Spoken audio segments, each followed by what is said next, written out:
Hello friends, welcome back to our YouTube channel. अभी हम लोग यहाँ पे एल लास्ट एंड टर्बो लिमिटेड की एनालिसिस करेंगे और हम इस एनालिसिस में देखेंगे नेक्स्ट डे मतलब 13 मार्च को किस तरीके से अपना प्राइस एक्शन पैटर्न दिखाएगा, इसके इंपॉर्टेंट लेवल्स कैसे रहने वाले हैं।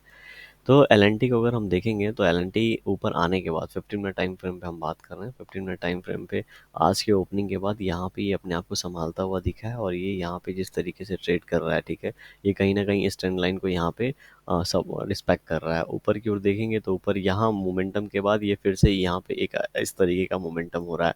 तो ऐसे मोमेंटम में अगर यहाँ पे ये जिस तरीके से नीचे की ओर ट्रेड कर रहा है तो यहाँ पे अगर ये ऊपर की ओर निकलेगा और ये जो ट्रेंड लाइन है इसको ब्रेक करेगा तो हायर चांसेस है 3720 के लेवल को फिर से ये जाके टच करे।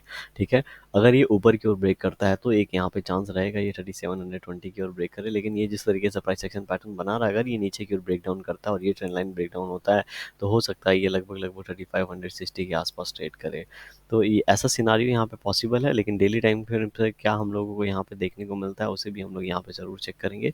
डेली टाइम फ्रेम पे हम लोग देखेंगे, डेली टाइम फ्रेम पे एक अच्छे रैली के बाद इस लेवल्स के आसपास क्या हो रहा है, एक मोमेंटम बन रहा है और यहाँ पे लगभग लगभग 3600 से 100 रुपीज़ के रेंज में ये इस तरीके से चैनल टाइप पैटर्न बना रहा है। ठीक है, जैसा कि हमने बात किया इस तरीके से पैटर्न बना हुआ है, लेकिन यहाँ पे 3600 लेवल काफ़ी इंपॉर्टेंट लेवल प्ले कर सकता है, बिकॉज अगर यहाँ से ब्रेक डाउन होता है तो सीधे 3500 के आसपास सपोर्ट है और ये टेक्निकली देखेंगे ये जो रेंज बना है उसका 1:1 3500 है। तो इस लेवल तक ये आ सकता है और ये जो रैली किया है लगभग लगभग 3300 से लेकर 3700, तो अगर ये इन लेवल्स के आसपास आ जाता है तो ये जो रैली किया है उसका 50% के आसपास आ जाएगा।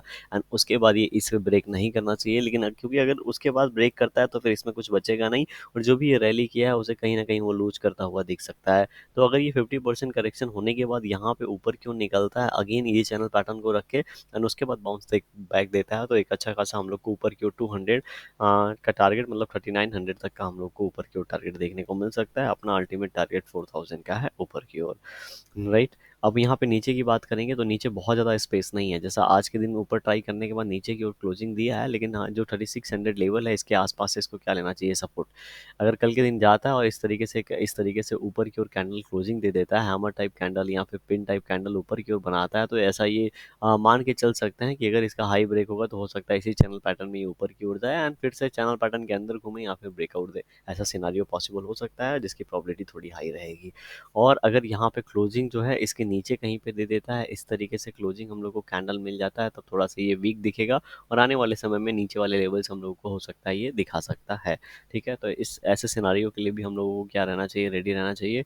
वीकली टाइम फ्रेम पे एक छोटा सा नेगेटिव कैंडल बन रहा है, यहाँ पे 2-3 ट्रेडिंग सेशन अभी बाकी है। ठीक है, तो 3 ट्रेडिंग सेशन बाकी है, तो देखते हैं किस तरीके से इसके बीच में ही क्लोजिंग देता है या फिर नीचे, क्योंकि यहाँ पे देखिए बायर सेलर्स का बहुत ही अच्छा आइडिया है। अगर सेलर इसको सेल करके नीचे ला रहे हैं और इस कैंडल के 50% नीचे ला के क्लोज कर रहे हैं, इसका मतलब क्या हुआ कि जो यहाँ पे बायर्स गए थे, ठीक है, वो धीरे धीरे कहीं ना कहीं डरेंगे और सेलर यहाँ पे स्ट्रांग होकर अपना पोजीशन बनाएंगे। तो यहाँ पे क्या होगा, जो इन लेवल्स के आसपास बाई किए थे पहले, अभी इस बार बाई नहीं करेंगे जब तक उनको प्राइस एक्शन पैटर्न दिखेगा नहीं।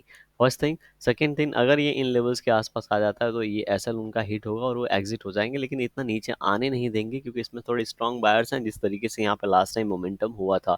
तो हम लोग ये मान के चलेंगे इस वीक में ये 50% के ऊपर कहीं पे क्लोजिंग दे देगा, इस तरीके से जिस तरीके से नीचे आ रहा हो सकता है क्लोजिंग जाके हम लोग को ऊपर दे दे बीच में, जैसा लास्ट टाइम क्लोजिंग मिला था। ऐसे सिनारियो में ऊपर की ओर ब्रेकआउट देगा तो हम लोग को उसको प्ले करके लेके जा सकते हैं। और डेली टाइम फ्रेम पे तो हमने ऑलरेडी इसको देख लिया है। 15 मिनट टाइम फ्रेम पे अपने लेवल्स हम लोग यहाँ पे देख लेते हैं।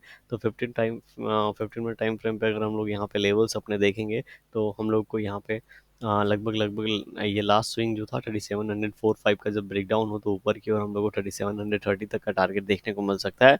नीचे की ओर ज़रूर ध्यान देंगे, ये बीच में आज के दिन क्लोजिंग दिया है तो ये लेवल एक इंपॉर्टेंट लेवल है 3590 और 3600 के बीच का, क्योंकि यहाँ से क्या किया इसने 3 बार यहाँ पे बाउंस बैक लिया है। सेलर ने यहाँ पे 3 बार इसको ब्रेक करने की कोशिश की लेकिन एट लास्ट ये ऊपर क्यों निकल गया था। तो अगेन अगर इसके पास आएगा तो बायर्स कुछ ट्राई जरूर करेंगे, तो हो सकता है यहाँ पे 2-4 कैंडल बनाए एंड उसके बाद ऊपर क्यों निकल जाए। और अगर ऐसा होता है कि 1-2 कैंडल बनाने के बाद ऊपर क्यों नहीं निकलता और वो नीचे की ओर ब्रेक डाउन कर देता है, तो ऐसे सिनारियो में हमें 3560 का भी नीचे का लेवल देखने को मिल सकता है। ठीक है, ऊपर का लेवल दूर है, लेकिन अगर क्लोजिंग हम लोग को इस लेवल में कहीं मिलती है तो ऊपर का लेवल देखने का मौका जो है उसका प्रोबेबिलिटी बढ़ जाएगा। लेकिन अगर क्लोजिंग हम लोग को कहीं इस लेवल के आसपास मिलती है मतलब आने वाले समय में थोड़ा और नीचे के लेवल ये दिखा सकता है। वीडियो कैसी लगी कमेंट सेक्शन में बताइएगा, पसंद आई होगी तो लाइक कर दीजिएगा, चैनल पर होंगे सब्सक्राइब कर सकते हैं आप। Thank you for watching this video. कोई भी डिसीजन लें उसके पहले खुद के एनालिसिस ज़रूर करें।